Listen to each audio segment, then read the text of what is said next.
All right, YouTube, how you doing? Welcome back to the channel. It is Friday. Happy Friday to everyone out there. March 22nd. We got an 8-game NBA slate to dive into in today's video like we always do. I'm going to go through each and every one of these games. I'll give you my lean on the spread, give you my lean on the total, talk about any player props that I'm liking in the game as well. But as always, keep an eye on the pinned comment for all of my final plays, so I'm actually rolling with myself. If you do want to fade me and do the opposite of those picks, or if you do want to ride with me, keep an eye on the pinned comment. Last night was a whole lot of betting for a whole lot of nothing. We go 3-3. Everything we had on the board was a half unit play. As I dissected the board further and further yesterday, I was like, don't really love this one. So 3-3, we do lose a little bit off the top, but nothing that is going to kill us. But, you know, the vibes can change here, and we can turn for the better because the ride of the day comes through. Coming in from my man Broken here, had Fred VanVleet over 8.5 assists for plus money. You know what? One more cha-ching for the dude as Fred VanVleet cruises past and has 12 assists last night against the Bulls. If you guys don't know what the ride of the day is, all you got to use is hashtag ride of the day in the comments. Give me some absolute bangers of picks in the comments, and I'm jumping on board with one person's pick, giving you a shout out in the next video, win or loss. Also shouting you out over on my Twitter at EvGuyBoston if you guys do want to follow me there. And we've been doing something new for the last few months. If you do hit your ride of the day, we continue to ride with you. So Broken, we're coming your way again as long as you get your ride of the day in at a reasonable time. But guys, use those hashtag ride of the days in the comments. Now, let's go ahead and jump into game number 1 here. I don't think it's going to be that great of a game, but we do have some plays that I don't mind in it. So we'll start with the spread here. This is going to be my least favorite. It's going to be the Detroit Pistons taking on the Celtics. I like the Celtics minus the 14 points. For whatever reason, you know, this Celtics team has, looked like they struggled one time against the Pistons, and then they went to overtime, right? And then the next time they came back and kind of did what they were supposed to. I expect them to be able to do what they were supposed to do this time around as well. But, big but here, we do have a bunch of injuries to note here. So on the injury report right now, Brown, Tatum, and Porzingis all listed as game time decisions, as is Drew Holiday's listed as out, actually, but as is Al Horford and Sam Hauser as game time decisions. So I like the Celtics minus 14 points if those guys play. If they don't play, or if, you know, a few of them don't play, I probably pass on this one. It's not enough to get me to Pistons plus 14 just based on how good the Celtics have been, right? Like, I think that game they dropped against the Bucks against the spread was their first loss against the spread in like 6 games, and they had some big numbers in there. So I still lean towards the Celtics minus the 14 points, but it's all injury dependent. Regardless of injuries now is where some plays come in. I don't mind taking a peek at the over. The Celtics, I do believe, will kind of dominate this pace and up the tempo here, and they've covered this 222 and a half line in 7 of their last 10 games. Detroit's defense isn't all that great, we know it. When it comes to a pace factor as well, they're actually playing faster, less efficient, but they're playing faster than the Celtics. They're 5th in pace over their last 10 games. So you have one team that's going to be playing efficient and should be able to score really easily against a Detroit team, and then you have Detroit on the other side of things that at least will try to play fast. So I don't mind taking a peek at the over. And then when it comes to a couple player props here, we'll jump into Outlier, guys. I have a link for Outlier in the pinned comment. You get 7 days free here. After that, it's just $19.99 a month, which is super manageable when it comes to a lot of these apps out there. Like, this app is absolutely amazing. It's only $20 a month, but you can get it for 7 days free today using that link in the pinned comment. We're starting off with Cade Cunningham over 6.5 assists. Now, do I love the matchup? Not necessarily, but Drew Holiday's out, so there's an on-ball defender of the point guard that isn't going to be in this game, so that could be a factor here. But looking at Cade Cunningham, he's hit the over in he's hit over 6.5 in 9 of his last 10 games.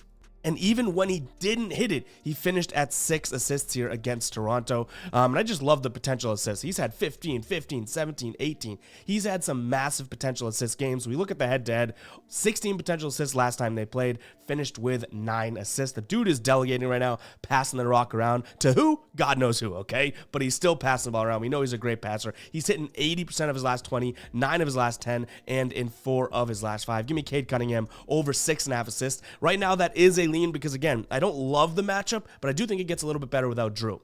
Now, this guy's questionable. I already said it, right? Jaylen Brown over 36.5 PRA. Also, don't mind his points plus assists here, or his points, but actually his points plus assists, he's hitting 8 of his last 10. His PRA on the hand is only hit in 6 of his last 10, but points plus assists, we can focus on that for now. 8 of his last 10 here, hit in 2 games against Detroit.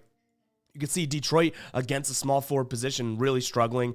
Third most assists allowed, as well as the fifth most points. In terms of potential assists for him, he's actually averaging 5.5 potential assists against the Pistons this year. In his last 10, it drops down to 5. But if Jalen can get 3-4 assists for us, like, we're probably cooking with gas, because I do envision him scoring right around that 26 mark. So to be able to get to 30 P plus A, I do like that. But again, I don't mind looking at his PRA either. Rebound chances, 10 rebound chances per game over his last 10. Anything you want to cut up Jalen-wise, I do think is a good spot because of the matchup history as well. So, again, to recap that one, kind of leaning towards the Celtics minus the points, but don't love it. I do really like the total in those two player props, Cade and Jalen. I don't mind tonight, but we want to make sure Jalen's playing before we roll with something. Next up, we have Toronto hosting the Thunder. Right now, Toronto getting 15 points at home. And you know what?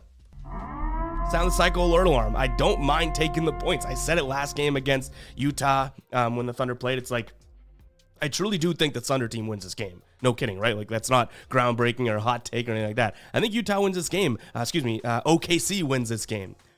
But that's a lot of points to lay for a Thunder team that really has been terrible against the spread as of late. 2-8 against the spread, and in these double-digit numbers, they haven't covered that. I think in like 4 of their last 5 here. Like, it's a big number. That's all it is. Like, if they were 15-point favorites dating back to all of their last 10 games, they would have covered that in 1 game. Like, that's pretty damning, whereas Toronto would have covered it in, it looks like 5 of their last 7, 6 of their last 10, right? So one team is covering that number, one team's not. Do I think OKC wins this game? Yes, they're the better team. Toronto is so injured, but I just can't confidently lean minus 15 with OKC, 1 on the road and 2 with a big number as of right now. So again, I sounded the psycho alert alarm. Don't come for my ass in the comments. I understand that it is crazy, but I'll take Toronto plus the 15 points in terms of a lean. When it comes to a total, I think this one gets up and over the 230 mark.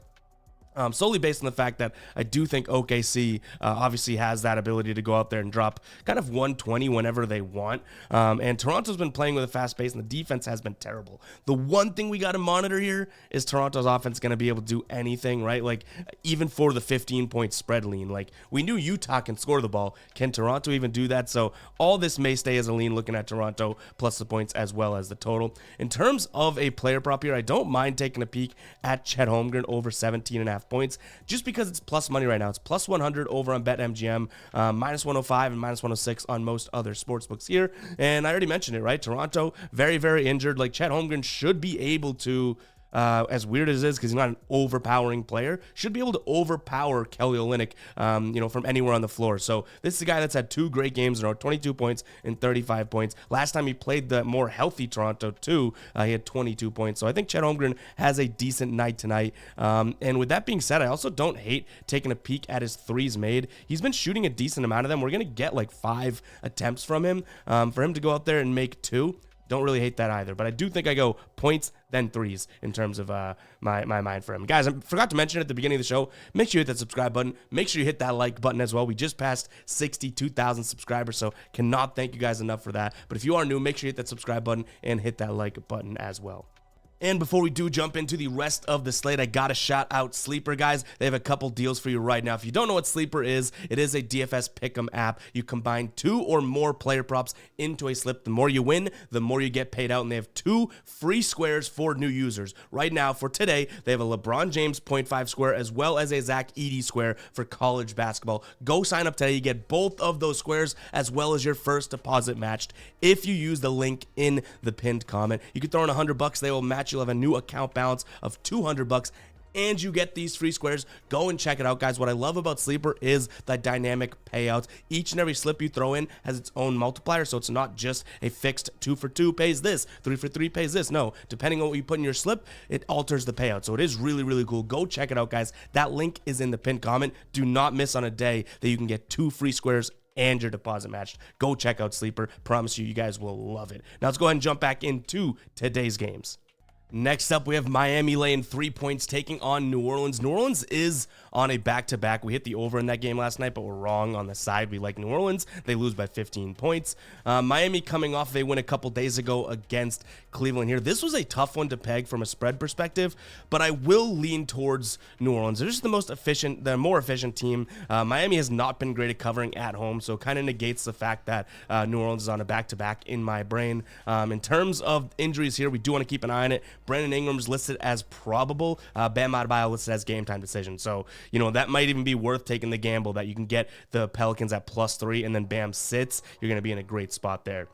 So give me the Pelicans here, plus the 3 points. Total saying it's a low-scoring game, right? 208. So I'll take the Pelicans getting 3 points in a game that Vegas thinks could even stay in the 190s. You know what I mean? So give me them. In terms of the total, however, I will lean towards the under just because it is so low. Like, I don't see anything that can convince me of an over for these two teams. I know I just took sort of a similar spot with New Orleans and Orlando yesterday, taking the over, but I don't think that this is the same type of situation. So I probably end up passing on this, to be completely honest, but I'll lean towards the under as of right now. Now, when it comes to player props, I actually don't mind taking a peek at a couple of these. We'll jump back into Outlier. Again, guys, this is such a goated tool. Link in the pinned comment. I'm looking at Zion Williamson under 5.5 assists. The one concern you can make is that just about a month ago, he had 7 assists against them on 15 potential assists, but in his last 10 games here, he's only hit the over in 3 of his last 10. He's missed in 5 straight games, averaging just 10 potential assists here. Over his last 5, 9.8 potential assists. He'd need to capitalize on 70%,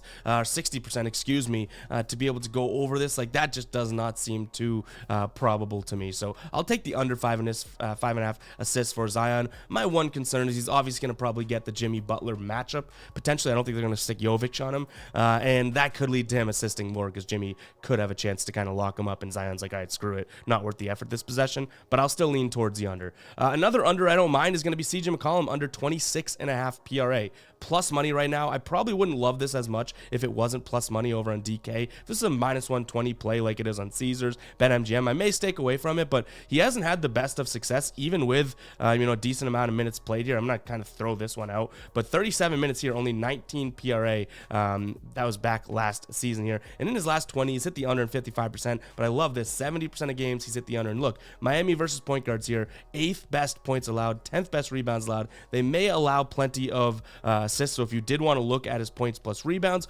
go right ahead. I don't mind that either, but I don't mind taking a PRA here overall. But yeah, points plus rebounds would probably, points plus assists would probably be my next go-to for him. But both of those do have a chance of being a final play for sure.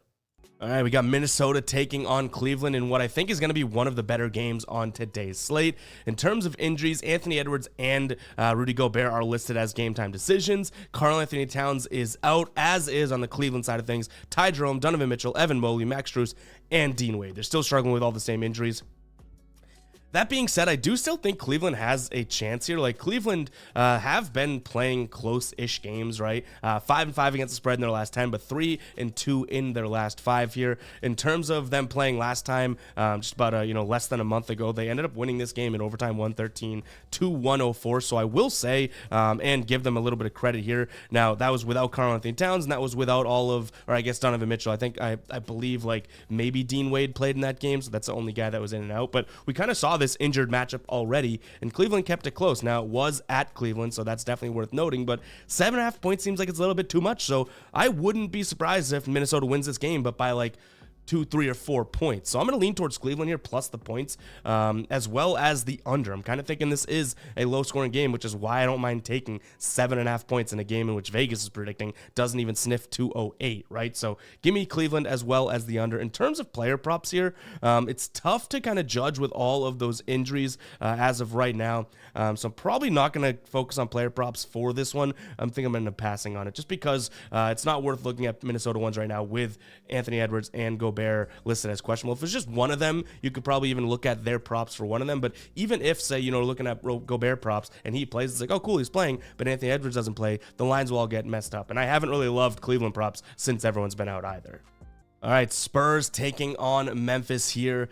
This is a weird one because you do have a Spurs team that stinks, and you do have a Memphis team that stinks, but one of them's getting 6.5 points, and it's like, Okay, Vegas really does think that the Spurs are that much better. I don't see it, so I'll lean towards Memphis, but I do think that you're a psycho if this is one of your top plays on today's slate. Like, this, out of all the games that we're looking at, probably is the worst game, so I probably ultimately end up passing on it, but I'll take in terms of the video's purposes and the lean purposes, I'll take the Memphis here, Memphis Grizzlies plus the points, as well as a slight lean towards the over.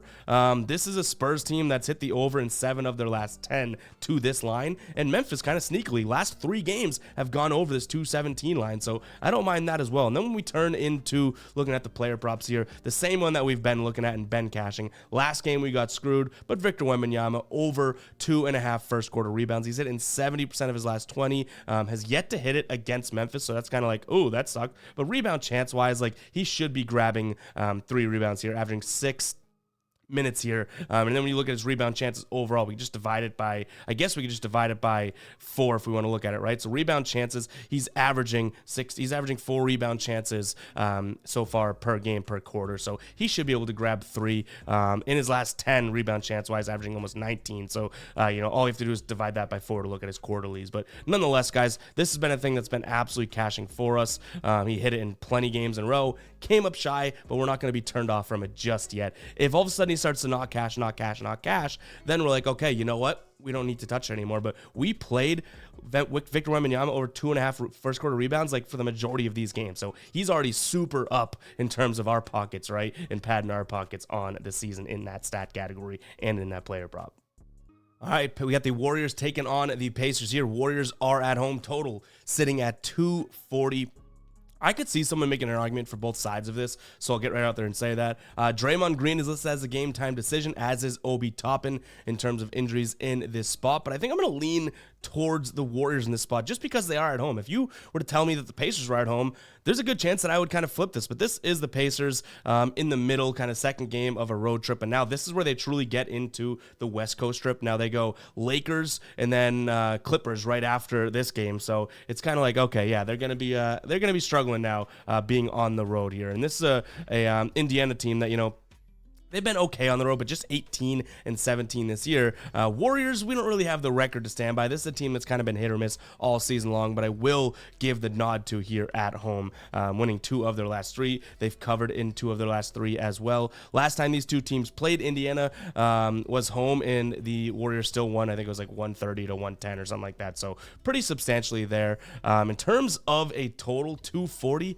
it's a little bit too high for me. I totally get why it's up there, but I think this one's probably like mid 230s and still like a high pace, high scoring game. So I'll lean towards the under. And then a player prop that I'm not gonna, turn my eye at again is as a prop that, again, just like that Wemby one we've been cashing, Aaron Nesmith under 4.5 assists. Like, he's hit the under here in 9 of his last 10, in 15 of his last 20, only averaging 8.8 rebound chances. So, he should grab half of those, meaning he's going to land at 4, which he's been doing like constantly. So yeah, it'll be another spot. This is probably the last time we can get it at this before they start putting either to 3.5 or juicing it through the moon. You can see they're already kind of juicing it at minus 146, which could be a turnoff. But yeah, I mean, we've gone to the well. Why not go right back to it? Aaron Nesmith under 4.5 rebounds. Portland taking on the Clippers. Unfortunately, this is probably one of my least favorite games on the slate. It's too few points to give Portland, and almost, in my opinion, a little bit too many points to lay as the Clippers. So I'm going to probably end up passing on this altogether, but if you are looking for my thoughts on it, I would trust the better team and trust the Clippers in this spot if I had to make a play on it. And then when it comes to the total, I also wouldn't hate taking a peek at the over. Clippers have covered this over in terms of their last 10 games in 6 of them.